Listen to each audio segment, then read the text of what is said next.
सियासत में इन दिनों मायावती का एक बंगला खूब चर्चा में है। तमाम तरह के कयासबाजी हो रही है, तमाम तरह की चर्चाएं हो रही है मायावती के इस बंगले को लेकर। टाइप 8 का ये बंगला, जिसको लेकर बीएसपी को विरोधी घेरते हैं, तमाम तरह के सवाल उठाते हैं, उस पर मायावती आज भड़कती हैं और बहुत ज्यादा लताड़ लगाती हैं तमाम विरोधियों को और बताती हैं कि आखिर वो बंगला क्यों मिला।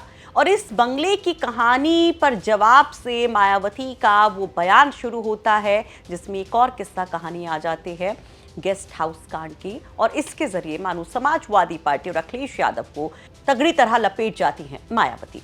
तो ये बंगला कौन सा है, मायावती ने क्या कुछ कहा, वो सब हम आपको सुनवाएंगे। पहले मायावती का ये छोटा सा बयान सुनिए जो बहुत बड़ा संदेश छुपाए हुए है। राष्ट्रीय अध्यक्ष होने के साथ साथ विशेषकर सुरक्षा खतरों के मद्देनजर दिल्ली में पहले की तरह का टाइप 8 का नया बंगला काफी लंबे समय के बाद अभी हाल ही में अलॉट होने के बारे में भी जो गलत व गुमराह करने वाली बीएसपी को नुकसान पहुंचाने की बातें षड्यंत्र के तहत प्रचारित की जा रही है, उससे भी लोगों को अति सावधान रहने की जरूरत है। जबकि वर्तमान सरकार ने भी, यानी कि वर्तमान जो केंद्र में बीजेपी की सरकार है, जबकि वर्तमान सरकार ने भी टाइप 8 का बंगला मेरी सुरक्षा के हिसाब से अब सही अलॉट करने से पहले कई और भी बंगले अलॉट कर दिए थे जो सुरक्षा कारणों से नहीं लिया है, और यदि लिया भी था तो उसे कुछ ही समय के बाद ही छोड़ भी दिया था। तब फिर अंत में अब मुझे टाइप 8 का सही बंगला अलॉट किया गया है, जिसे मैंने स्वीकार भी कर लिया है। दरअसल जनवरी में इसी साल की शुरुआत में मायावती को एक टाइप 8 बंगला अलॉट होता है दिल्ली में, और उसको लेकर कहा जाता है कि मायावती को यह बंगला क्यों मिला, क्योंकि किसी पार्टी के राष्ट्रीय अध्यक्ष के तौर पर अगर बंगला मिलता भी है तो वो टाइप 6 या 7 का मिलता है। ये टाइप 8 का बंगला जब मिला तो सवाल उठा कि क्या बीजेपी के साथ मायावती की कोई अंदर खाने सांठगांठ हो गई है, आखिर बीजेपी मायावती पर इतना मेहरबान क्यों है, और विरोधी भी इसमें दबी जुबान से ही सही, कभी प्रत्यक्ष सही कभी अप्रत्यक्ष मायावती पर हमला करते हैं। इसमें समाजवादी पार्टी के भी कई नेता शामिल होते हैं। आज जब प्रेस कॉन्फ्रेंस मायावती बुलाती हैं तो बताती हैं कि आखिर ये बंगला उनको क्यों मिला। वो कहती है कि दरअसल इस बंगले के बहाने जो सवाल उनके ऊपर उठाए जा रहे हैं वो एक बड़ी साजिश है, और जानबूझकर उनके ऊपर इस बंगले के सहारे हमला किया जा रहा है ताकि उनके सियासी रफ्तार को रोका जा सके। मायावती कहती हैं कि वो कभी ना रुकी थी ना रुकेंगी, और बंगले को लेकर एक बड़ा स्टेटमेंट देती हैं। इसके पहले मायावती के साथ बंगलों का विवाद क्या था वो हम आपको जरूर बताएंगे, लेकिन पहले मायावती जिस तरह से बंगले को लेकर विरोधियों पर हमलावर होती हैं और बताती हैं कि इस बंगले का आखिर असल मर्म क्या है, वो सुनिए। अब किस्म किस्म की गलत बातें प्रचारित की जा रही हैं, क्योंकि इस मामले में ये बात भी सर्वविदित है कि सपा सरकार के चलते व इनके मुखिया के इशारे पर ही दिनांक 2 जून सन 1995 की लखनऊ स्टेट गेस्ट हाउस कांड में मुझ पर जानलेवा हमला होने के बाद अगले दिन दिनांक 3 जून 1995 को बीएसपी के नेतृत्व में यूपी में बनी पहली सरकार के समय से ही सुरक्षा कारणों से मुझे विशेष उच्च सुरक्षा तत्कालीन भारत सरकार द्वारा दी गई थी, तथा वह सुरक्षा खतरा कम होने की बजाय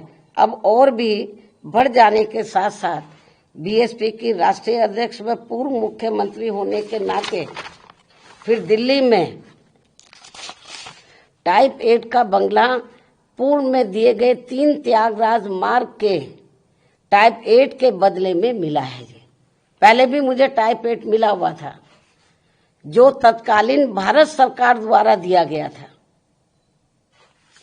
इस प्रकार पार्टी की राष्ट्रीय अध्यक्ष एवं पूर्व मुख्यमंत्री होने के नाते व खासकर सुरक्षा आदि कारणों से केंद्र में रही कांग्रेसी सरकार के समय से ही मुझे टाइप 8 का बंगला मिला है।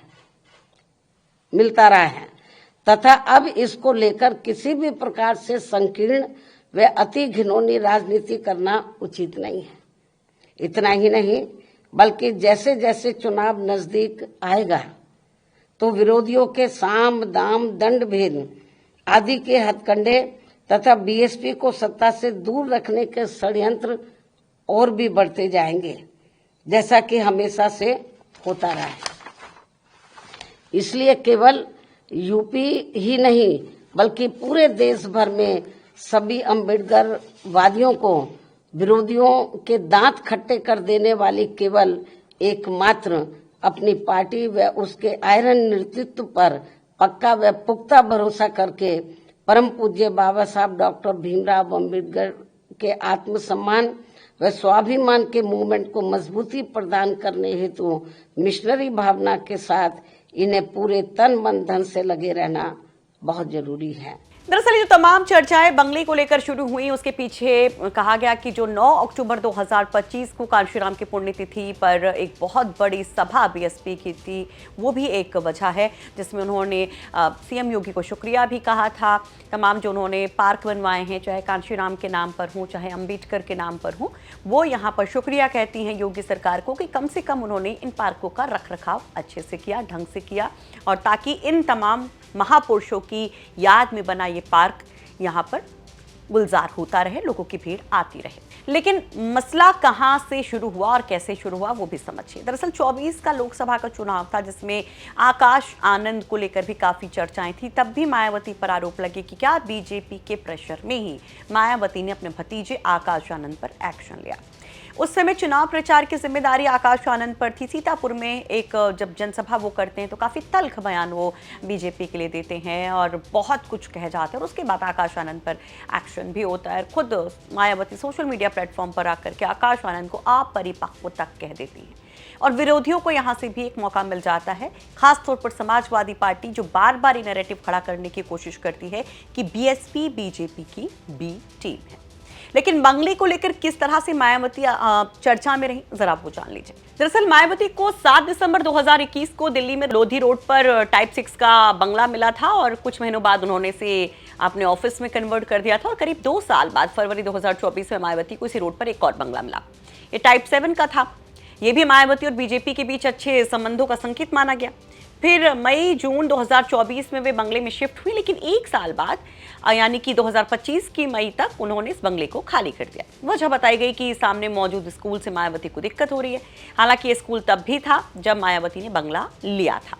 हालांकि सोर्सेज ये कहते हैं कि मायावती ने अपनी खुशी से वो बंगला नहीं छोड़ा था, बल्कि उनसे वो बंगला खाली करवाया गया था। हाउसिंग एंड अर्बन मिनिस्ट्री ने उनके पास 2 बंगले होने का हवाला देकर इसे खाली करवा लिया था। मायावती इसे खाली नहीं करना चाहती थी क्योंकि उन्होंने इसे अपनी पसंद के हिसाब से रिनोवेट करवा लिया था। साथ ही बताई गई वजह भी उन्हें वाजिब नहीं लगी थी। अक्टूबर 2025 के आखिरी हफ्ते में विभाग के पास मायावती के लिए टाइप 8 बंगले की तलाश का ऑर्डर आया था, और तब विभाग के पास कोई बंगला खाली नहीं था। विभाग को 1 महीने पहले सितंबर में ही एक और पूर्व पदाधिकारी के लिए टाइप 8 बंगला खोजने का ऑर्डर मिल चुका था। लेकिन सवाल अभी भी बाकी है, बरकरार है कि आखिर मायावती को 8 टाइप का बंगला क्यों मिला। हालांकि मायावती कहती हैं दरअसल सुरक्षा के लिहाज से ये बंगला उनको अलॉट किया गया है, और इस पर किसी तरह से कोई सियासत नहीं होनी चाहिए। वैसे इस पर आप क्या कहेंगे? कमेंट बॉक्स में अपनी राय जरूर रखिए।